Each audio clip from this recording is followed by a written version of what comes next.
Behind that car ramming attack yesterday in Melbourne that injured 19. Let's bring in former CIA analyst Buck Sexton to talk more about this. Buck, no surprise, welcome to the show, that this would be happening around the holiday season. ISIS has been provoking it and asking for it for months. Well, Shannon, these kinds of plots that have been disrupted are exactly what the Islamic State has been telling its adherents to plan and to execute. And so it's not surprising at all, given the very specific instructions that we've seen from ISIS propaganda channels, putting up posters, lionizing lone wolves, telling them to attack specifically on or around the Christmas holiday, on or around New Year's Eve, and using vehicles and acting on their own. So this increase in chatter, while it's important not to overstate, because a lot of the time it is just bravado from these jihadists online, does reach people who have radicalized and can push them to an attack. And it seems, certainly in the case of this averted incident in San Francisco, that's what happened. Yeah, it's interesting because this is a young man who used to be a Marine. He was qualified and awarded as a sharpshooter. He was discharged at some point over, it sounds like, a medical issue. But I've read the complaint. It's very extensive in what the undercover informant or agent told authorities in this complaint about what he said. They said they found a letter when they ultimately did raid his place. It said, in part, quote, "We have penetrated and infiltrated your disgusting country. These acts will continue until the lions of Islam overtake you." You heard the soundbite from his father. He sounded baffled. He couldn't square this with the young man that he knows. How could he be so far down the path that he was plotting, allegedly, a murderous attack, and his family not even know? Well, Shannon, it's not uncommon that in incidents like this, radicalization occurs without family members or friends necessarily knowing it, and certainly not having an understanding of the extent. And that he had a letter in his home is, in fact, part of what the Islamic State puts out there. They have a playbook now that is online so that there's no confusion whatsoever, so that when an attack like this occurs, the media can't say that it's a hate crime or can't say that the person was having some kind of a mental breakdown. They want them to bring a letter, and that's why the attack here in New York City on Halloween, the individual couldn't have made it any more clear it was part of the Islamic State's global war for a future caliphate. And so in this instance, the radicalization happened. He went to jihadization, and the FBI, this is a textbook operation. They deserve a lot of credit for it. They stopped this before it could cause casualties. Yeah, and it literally just came down to the last couple of days. I mean, the complaint details conversations that have happened this week, within the last couple of days before they went in for this raid. Here are some of the things that ISIS is suggesting this holiday season: burning down churches, targeting markets and places where a lot of people will be, hitting important factories that it would impact commerce, and even giving instructions for using Christmas lights to trigger explosions. Now, with all of that in mind, we had this car ramming incident in Australia yesterday. We were told initially this was a disturbed individual. This wasn't necessarily about terrorism. How do you think that case is ultimately going to pan out? There's still many questions.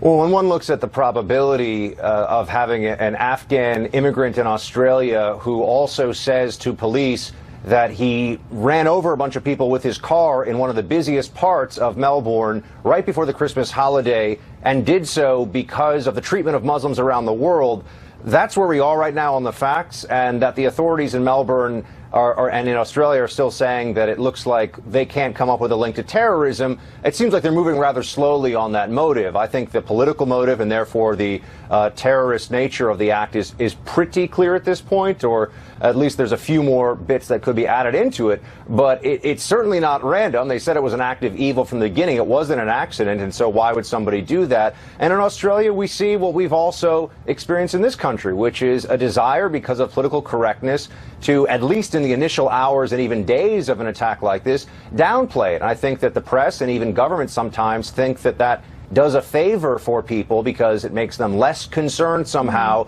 and they feel like the authorities are on the threat. I think that's really bad news, Shannon, because the truth is, everyday citizens who are vigilant and keeping their head on a swivel can play a very important role in averting these kinds of attacks. We saw that with the Times Square bomber back in 2010, Faisal Shahzad. It was civilians who tackled the underwear bomber on Christmas Day in a plane above Detroit. He could have taken down that whole plane if things had gone differently. So people, everyday folks, do have a role in this, and I don't think it's the place of the media or, quite honestly, of the authorities anywhere, Australia or elsewhere, to try and downplay the obvious motivations of some of these attacks. Yeah, and they're very, very specific threats this holiday season, so up to all of us to keep an eye out and to not be afraid to speak out when necessary. Buck Sexton, great to see you. Merry Christmas in the meantime. Good to see you. Merry Christmas, Shannon. Well, President Trump pointing to new evidence tonight that the tax bill he just signed into law this morning is working faster than even he, the optimist-in-chief, expected. Chief National Correspondent Ed Henry has more on that. Shannon, what a difference a few weeks can make. It was not too long ago that health care reform failed, and President Trump was barely on speaking terms with GOP leaders like Mitch McConnell. And then when they moved on to tax cuts, Democrats tried to pile on by literally charging, as Nancy Pelosi did, that people were going to die if it passed. Now the president and Republican leaders have gotten back together, passed that tax cut, and rather than the sky falling, the president seems triumphant, declaring today at the White House he's already ready to pivot and try to keep the momentum going with bipartisan deals this time on issues like infrastructure spending to create more jobs. Then he landed in West Palm Beach, Florida for the holidays. And it was like he was back in campaign mode, shaking hands, holding up babies, asking people, are you ready to pay lower taxes?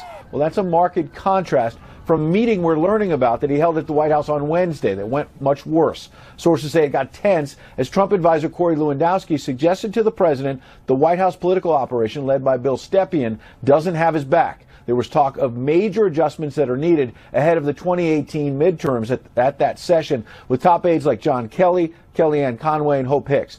Part of the concern for Republicans is that various polls have suggested this tax package is deeply unpopular, as Democrats charge it is only for the rich. But GOP leaders believe those numbers will brighten as paychecks fatten.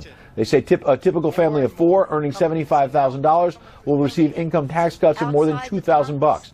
Two more big companies, meanwhile, today announced bonuses for workers, Sinclair Broadcasting and PNC. Remember, AT&T, Boeing, Comcast, Fifth Third Bank, and Wells Fargo all did the same in recent days, even though Democratic leaders like Nancy Pelosi insisted such benefits would not reach workers. And today, Pelosi doubled down, saying, quote, the insulting crumbs that Republicans give working families are meager and temporary, and that's for the families lucky enough not to face a tax hike right away.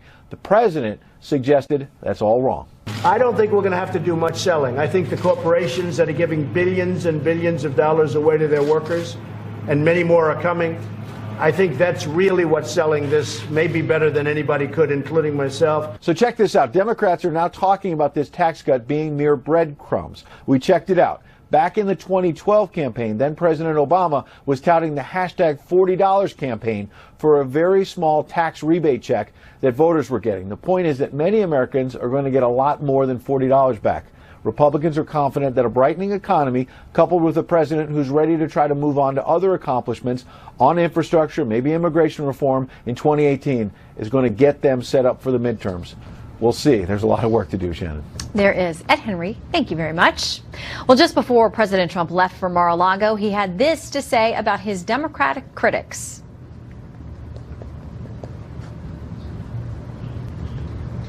The Democrats don't like to see tax cutting. They like to see tax increases, and they like to complain. But they don't get it done, unfortunately. But they complain a lot.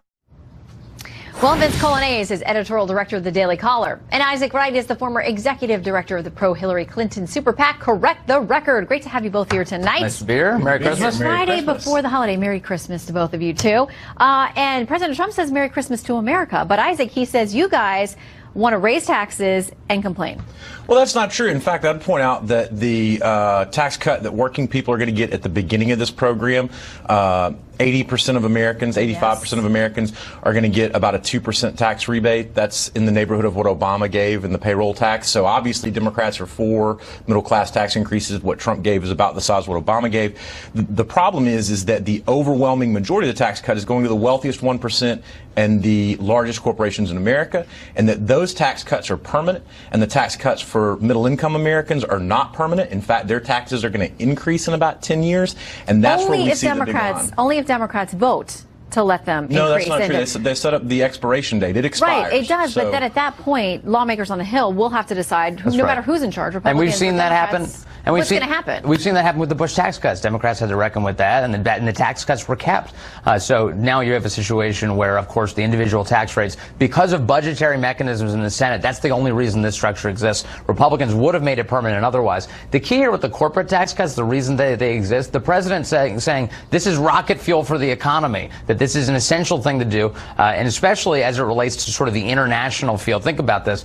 Globally, it's about 23%, the average corporate tax rate. The United States, up until this week, was at 35%. Now we're going down to 21%. It actually makes the United States more competitive than the average country. Can you correct the technical point there, though, about the Senate procedure? They actually waived the Senate procedure that's called PAYGO, that says if you're going to increase the deficit with things like tax cuts that we don't have the money for, that you have to find a way to offset it. Republicans actually broke the rules and voted to waive the rules of PAYGO and put those off, because right now we are $1 trillion to $1.5 trillion in the hole to pay for these corporate tax breaks, like $6 billion to Goldman Sachs, $38 billion to Pfizer, the drug company. Where was the concern, though, over the last 8 years of raising the deficit like $13 trillion while Democrats were in charge? Democrats have done a better job of balancing the budget over the years than Republicans. I remind you, $13 trillion the last balanced budget that we had, the last budget surplus was under a Democrat, and it was passed in the U.S. Senate with every single Democrat vote and every Republican voting against it. The problem we had over the last 13 years were the result of the George Bush tax cut, that we didn't have the money to pay for. Okay, but we have to talk about what's happened over the last administration, because if the Democrats weren't out there railing and bellyaching and crying and sounding the alarm over the massive belly and trillions, cry. We use calculators. That's the problem. But if we weren't doing that during the period where we got 13 more of an addition to the deficit that we had in all previous presidents combined over the last 8 years, where was the Democrat concern then? The Democrat concern has been trying to balance the budget. These are the same Democrats who said the Bush tax cut was a problem, who said we should pay for it, who said that we ought to have the money to pay for things before we spend it. The result was that Democrats are who pushed through PAYGO, which is supposed to say if you're going to do something like this, you have to look. The key here is I don't think Democrats have all of a sudden come to a moment where they're like, "Wow, the deficit's like the most important thing. We really need to deal with it." I don't think anybody credibly believes that. The reason the Democratic Party is making a case at this moment that this is all doom and gloom is because they're plummeting towards 2018. It's a bad situation electorally to have a party who's in power, the Republican Party, making sure that more people have money in their paychecks, because now Democrats who did not vote in any way for this tax bill can't claim any credit for that. Well, right now the polling is not good for Republicans. Yeah, I mean, it really. Republicans just passed a tax cut that is going to, in 10 years, raise taxes but let's talk about the more 53% of Americans, on 75% of the middle class, and on 100% of those if the parties can't agree to work something out 10 years from now. But right now, unless Democrats right now, let's put a Tax Policy Center, because this is a left-leaning group. As you mentioned, 80% of American households are going to get a cut. 15% are going to be unchanged. The average cut's going to be $1,600, and the top 1% right now currently pays 27% of federal taxes. They're only getting 21% of the cuts. But Vince, Republicans have not done a good job here, because the polling shows that people think this is going to be bad for them. Exactly what Isaac's saying. It's upside down. It's totally upside down. Meaning, right now, 75% of Americans either think, or at least they did till last week, thought that they would have to see no change to their taxes, or their taxes would go up. 75%. Right. Meanwhile, 80% of Americans are actually receiving tax cuts. Now, why is that? Is because the Democratic Party and the mainstream press in concert have scrambled so much noise on this question that there's all these untruths about it, and now I think we're finally getting to the facts. All right. We've used calculators. There are a lot of calculators on Capitol Hill and here. By the way, we want you to stick around because there's more things to debate. And that was just the warm-up, but we feel like you're fully warmed up now, both of you. Let's do it. Vince and Isaac, stick around. Okay. Well, President Trump is expected to sign off on a major show of support for Ukrainian forces fighting Russian-backed militants. President Trump expected to approve a $47 million package, which includes the sale of 210 anti-tank missiles, possibly the Javelin system, and 35 launchers. Congress would have 30 days to review the sale before implementation by the State Department. And L.A. is abuzz tonight after SpaceX launched a Falcon 9 rocket from Vandenberg Air Force Base. The rocket is carrying 10 satellites for the Iridium Next mobile communications fleet. Fox News correspondent Will Carr called it one of the craziest things he's ever seen. And apparently, it's become the talk of the town, with some Angelinos wondering what was it that lit up the sky. But we can confirm tonight, not a UFO. Well, you may have heard about this. President Trump wants to fire Mueller, except the White House insists beyond a reasonable doubt that is not the case. So who keeps peddling the rumor? We'll dig into that story next with the Washington Examiner's White House correspondent, Sarah Westwood. And later, President Trump sends out some huge Christmas cards. Find out how they were received by Democrats on Capitol Hill. And big news out of the Miss America pageant. Ellison Barber joins us with an exclusive interview with a former Miss America on the scandal rocking the runway. In my view, and really this is not just my view, it's all of the former Miss Americas who we've been in communication over the last 24 hours, it's not good enough.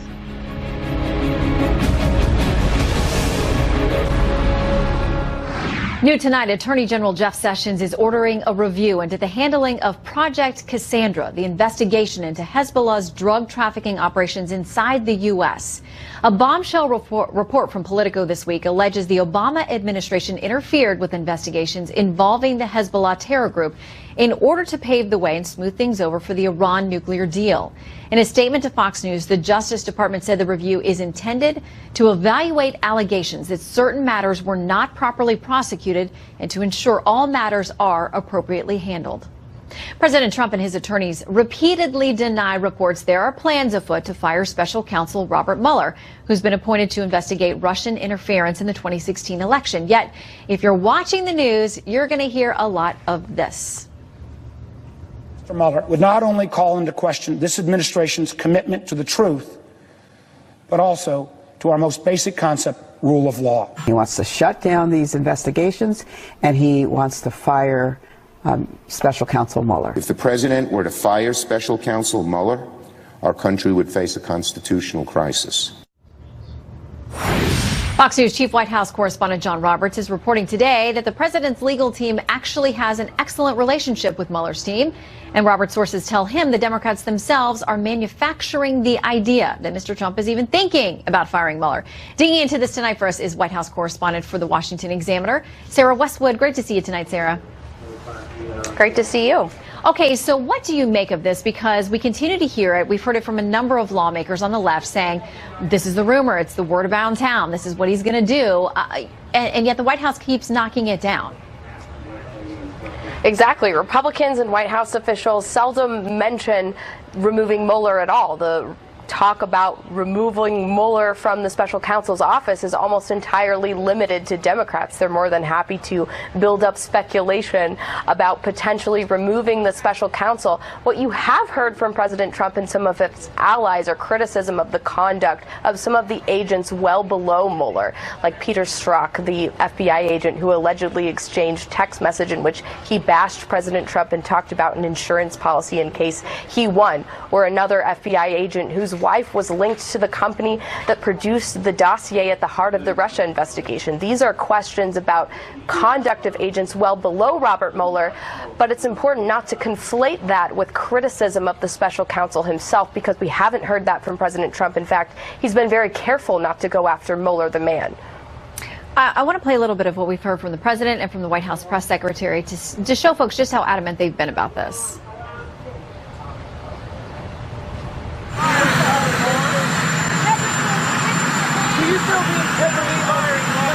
No, I'm not. No. For the 1,000th time, we have no intentions of firing Bob Mueller. We're continuing to work closely and cooperate with him.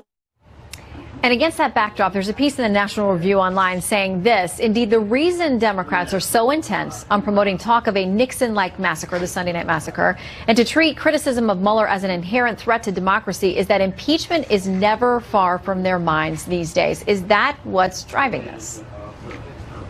It could potentially be one of the reasons. That's certainly that people within the Democratic Party, elected officials, have been talking about since day one. And we heard over the summer that Democratic leaders like Nancy Pelosi in the House were trying to tamp down on impeachment talk among their members when there was no reasonable basis for it, because if ever a day there was something that was worthy of impeachment, Democrats would be in a boy who cried wolf situation. And I think that was the fear of Democratic leaders from the beginning. Certainly we've seen nothing approaching impeachment level offenses from the Trump administration so far, and yet Democrats have brought it up time and time again. There's already been articles of impeachment brought against the president in the House by some backbench members of the Democratic Party.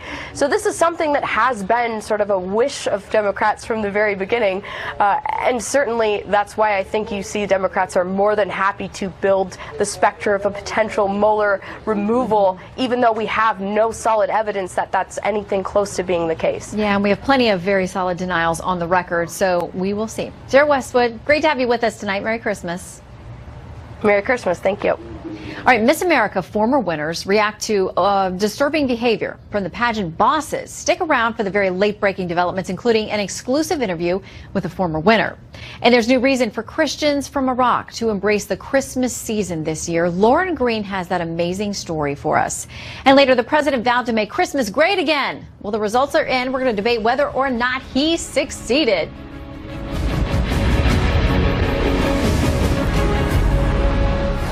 Ohio Governor and former presidential candidate John Kasich has signed into law a controversial bill that would ban abortions after a fetal diagnosis of Down syndrome.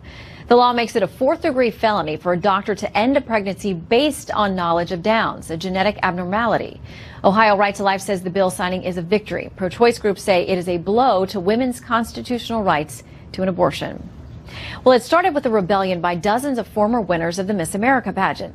And tonight, the revolt is having results. Ellison Barber joins us now with the latest on a potential shakeup at the historic pageant. Yeah, the iconic pageant says that they have suspended their CEO after internal emails became public, emails that were filled with vulgar and misogynistic comments about some of the pageant's winners. The CEO, Sam Haskell, says the emails are conveniently edited. Those are his words. In a statement provided to Fox News, the Miss America Board of Directors says they are, quote, conducting an in-depth investigation into the, quote, alleged inappropriate communications and also the nature in which the emails were obtained. The site HuffPost obtained a number of emails said to be from 2013 to 2015 between Haskell, pageant board members, and one of the pageant writers. In one email from August 2014, Haskell talked about a former winner's rumored sex life and wrote, quote, he needs to have a blood test because we lost count of the number of men she slept with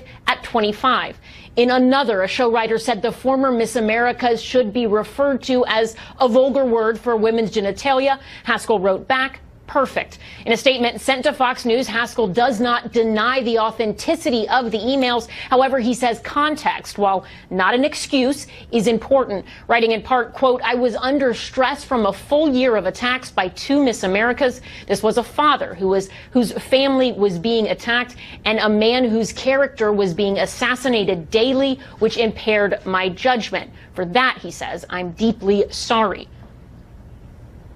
I'm glad that they're suspending him, but in my view, and really this is not just my view, it's all of the former Miss Americas who we've been in communication over the last 24 hours, it's not good enough. Kirsten Haglund is a former Miss America. She won in 2008. She is one of 49 former winners, calling on all of the people involved in the emails to resign, including the organization's top leaders. I have always believed in this organization. It gave me so much. The comments about women's body shape and their weight and, you know, words like disgusting and gross. And it's so beyond the pale. For an organization that pretends to be about women's empowerment, this is just, it's misogynistic, it's gross. And the women and the volunteers deserve so much better from our leadership. One of the women involved in the emails, Tammy Haddad, reportedly resigned from the board earlier today. Shannon? Much more to come on that story, I think. Ellison, thank you. Well, the rise of ISIS presented a grave new threat for Christians in Iraq. Those who weren't killed by the terrorist group were displaced, forced to flee their homes and struggle as refugees. Our chief religion correspondent, Lauren Green, picks up one family story from there. 13-year-old Noah fingers the melted marbles he collected from what was left of his family's burned-out home in Iraq. Speaking through an interpreter, he explains that it was all that remained after ISIS terrorists attacked their Christian community just east of Mosul, burning their homes, parish churches, and religious materials and artifacts. They told us to flee from Carmelis, and there were very big crowds and traffic with cars, and they were shooting everywhere. We were all scared. The family of 8 has spent the last 3 years as refugees. Noah's father holds back tears remembering the Christmases before the dark days. We used to celebrate Christmas all together. I used to buy new clothes for the children and make food inside the house for all of us. Now that ISIS has been scattered, Noah and his father and their family are getting the best Christmas present ever, celebrating the holiday in their home in Iraq for the first time in 3 years. We need to move these families back, especially at Christmas. Open Doors USA has brought Noah and his father to America to be the face of Christian persecution, to convince politicians and country leaders to help them and others resettle in their native land. They presented a petition to the UN Secretary General, signed by more than 800,000, and also met with Vice President Mike Pence. These are people who are Christians in a community which was historically Christian since the time of Christ. They still speak Aramaic, the language of Jesus. For Noah, it's not enough that he gets to be home for Christmas. I am addressing this to all the kids of my age here in the States to put on their mind there are many children in Iraq without parents. I'm asking them to pray for all the children in Iraq. The latest numbers show the dire situation. According to a study by the Knights of Columbus, there were once 1.5 million Christians in Iraq. Today that number has been reduced to around 250,000. Shannon. Lauren Green, thank you very much for that important story. Coming up, lawmakers have received a big, beautiful Christmas card from the White House, but not every member of Congress seems especially thankful. And we've all seen hotel fees for everything from a room to housekeeping to the minibar. Well, stay tuned for a brand new fee if you tell the world you did not enjoy your stay.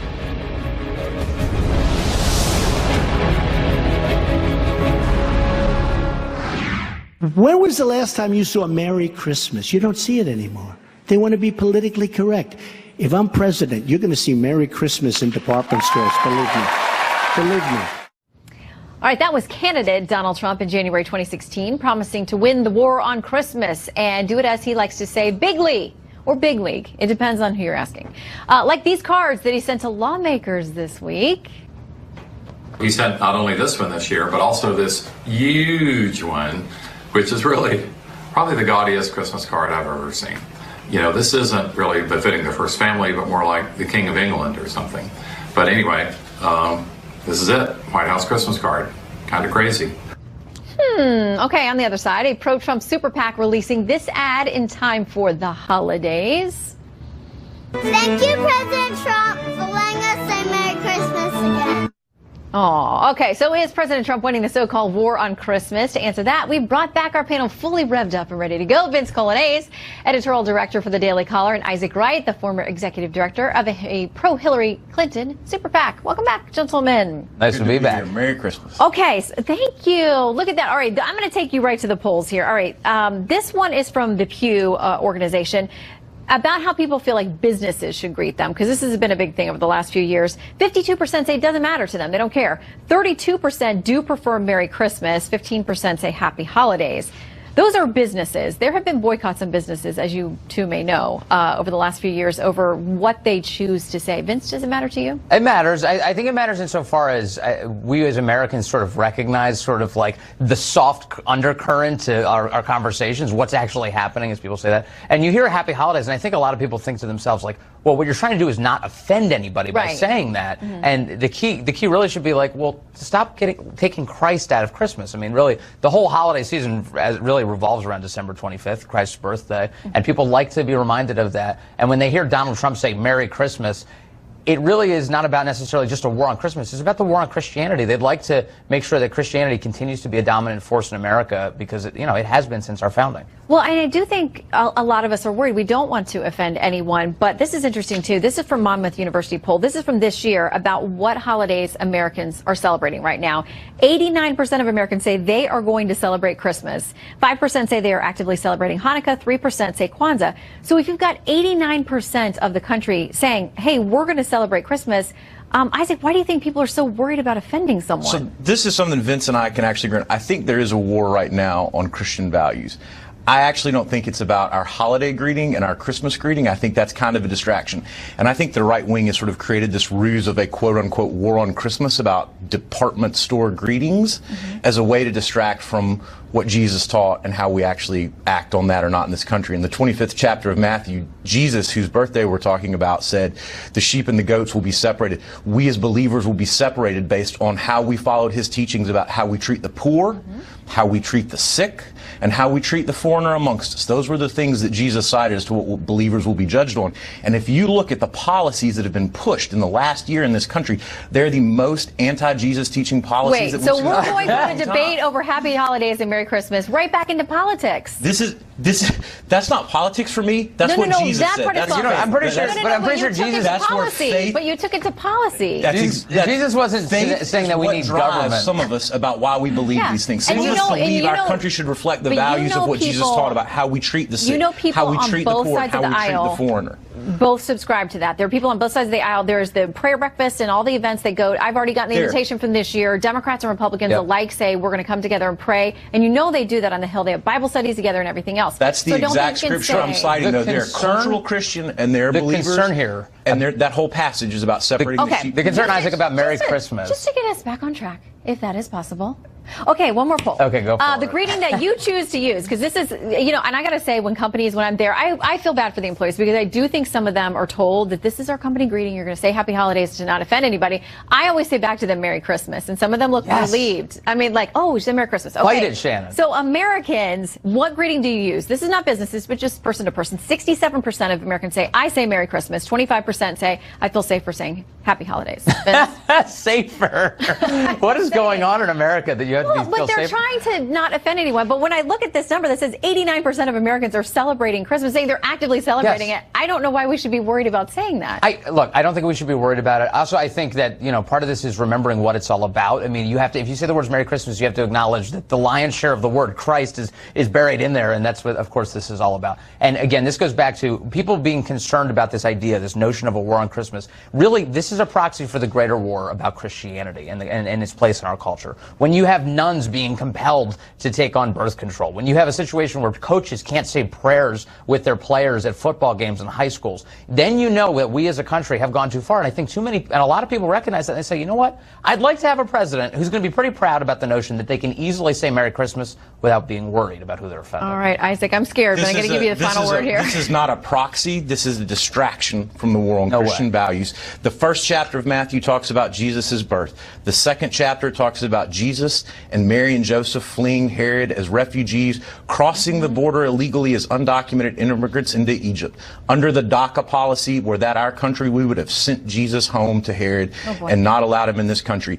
That is a war on Christian values, not the holiday greeting. Okay. Jesus wants us to live out our values, not have the government do it for us. Believers ought to let politicians distract them with holiday greetings when they should be worried about, are we living up to what the New Testament teaches and what Jesus teaches? They're going to arm wrestle during the commercial. Yes, prayerfully. Prayerfully arm wrestle. And we'll let you know how it comes out. Thank you guys for sticking around. Merry Christmas. All right, coming up. Welcome to this hotel in Indiana where you can check out whenever you want to, but you should never leave your billing information if you plan to write anything less than a positive review online. Night Court's in session next. Time for Night Court. We pass no judgment on these stories, but present them to you, the jury, for your consideration. Tonight, our case involves a hotel in Indiana that charged a $350 fee to a guest because she wrote a negative review online. And now the Indiana Attorney General's office is filing a lawsuit claiming the hotel's policy violates Indiana's Deceptive Consumer Sales Act. Our legal eagles are here to present both sides. Arguing on behalf of the hotel, former DOJ prosecutor and criminal defense attorney Ron Bamier. And presenting the argument for the Indiana AG suing the hotel is former prosecutor and criminal defense attorney Nicole DeBoard. Welcome to you both tonight. Thanks for having us. Okay, so this woman says that she went to the hotel, had a terrible experience, that it was dirty, it smelled bad, there were bugs, she couldn't find anyone to help her. And she says after she checked out later on, they approached her and said, have you filed an online review? She did, it was negative. And then she found out they were charging her $350 for writing a negative review. This is the policy she says she didn't read in the fine print, but I want to tell you what it was. Quote, guests agree that if guests find any problems with our accommodations and fail to provide us the opportunity to address those problems while the guest is with us and or refuses our exclusive remedy, but then disparages us in any public manner, we will then be entitled to charge their credit card an additional $350 damage should guests refuse to retract any such public statements. Legal